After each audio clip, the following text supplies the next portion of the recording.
Alors, côté actualité, eh bien, on va commencer par quelque chose qui devrait normalement vous plaire, je pense. C'est, vous êtes souvent à m'envoyer des mails en me demandant est-ce que vous avez encore d'autres actions du FBI et surtout la façon dont ils ont de l'afficher sur les sites des pirates. Eh bien, je vous ai trouvé encore une action du FBI et soyons très clairs, depuis quelques semaines, ça bosse fort du côté du Bureau fédéral d'investigation des États-Unis d'Amérique.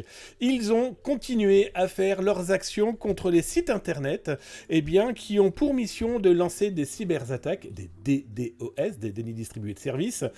Eh bien, le FBI a continué à faire ses actions contre ces vendeurs de malveillance.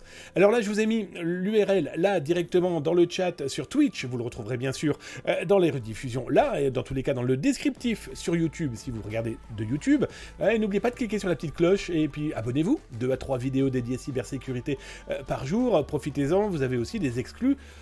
S'informer, c'est déjà commencé à se cybersécuriser. Et dans ce cas, le FBI a saisi 13 nouveaux domaines internet qui hébergeaient des booters, bref, des sites internet, des boutiques qui ont pour mission contre quelques dollars, de vous permettre de lancer des cyberattaques, en tout cas, pas vous, j'entends bien, mais des pirates informatiques, des malveillants, des idiots du village aussi, parce qu'il faut clairement pas être un génie pour sortir quelques dollars pour ensuite acheter ce genre de service, mais ça fait de gros dégâts. Et soyons très clairs, des gros dégâts qui ont particulièrement énervé les Américains, qui ont clairement énervé beaucoup de populations dans le monde économique, parce qu'on a quelques activistes pro-russes qui utilisent ce genre de service. Souvenez-vous, Zataz vous avait révélé, avant qu'on le voit un peu à droite à gauche, les actions du groupe Anonymous Soudan.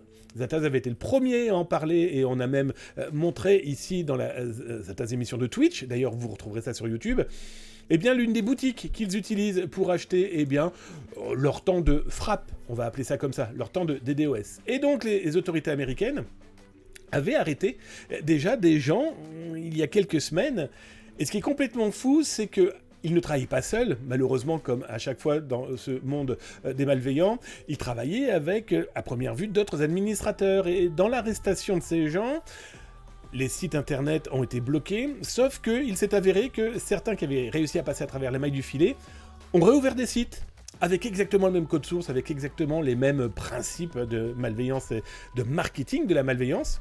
Ouais, sauf que le FBI n'est pas né de la dernière pluie, et que surtout cette collaboration à l'international, comme vous pouvez le voir, ça c'est la page que le FBI a mis en place sur le site, entre autres cyberstress.org. Mais ils en ont bloqué, je vous dis, plus d'une dizaine. Alors avec l'aide d'Europol, vous avez vu, il y a le FBI, il y a aussi la police allemande, on voit que ça a agi, la police néerlandaise aussi est très souvent impliquée dans ce genre de cyberattaque contre les pirates informatiques.